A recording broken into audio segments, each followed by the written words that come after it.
Këtë të premte u zhvillua ceremonia e dorëzimit të sistemeve raketore Javelin në komandën e forcës toksore në Zallher. Në ceremoni, mori pjesë ministri i mbrojtjes në largim, Piro Vengu. Vengu u shpreh se vendi ynë nuk po armatoset për të sulmuar, por për të mbrojtur, duke theksuar se mbrojtja nuk është luks.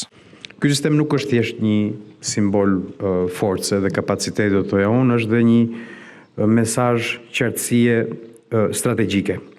Shpeshherë më bëjnë pyetjen pse vendet shpenzojnë, sapo jepet mundësia shpenzojnë kaq pak në mbrojtje.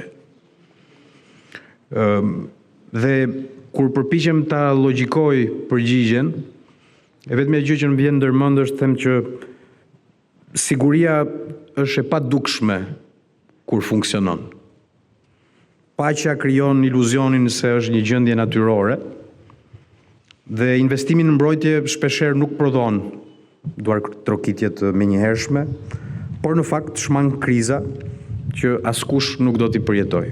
Shqipëria, siç e thash, ka zgjedhur të investojë në kopaqe, me qetësi, me plan, me disiplinë buxhetore, duke mirë kuptuar gjithashtu në nevojën e një sakrifice buxhetore për të ardhmen. Shqipëria nuk armatoset dhe nuk forcon kapacitetet e saj për të kërcënuar askënd, por armatoset në mënyrë që askush mos ta vërë në provë, sigurisht brenda suazës së një sigurie kolektive brenda aleancës. Mbrojtja nuk është një luks, është një shtyllë e shtetit dhe një kusht ekzistence për një shtet serioz që dëshiron të jetë një hallkë fort në të gjitha proceset që na presin dhe veçanërisht për sa i përket anëtarësimit në Bashkimin Evropian.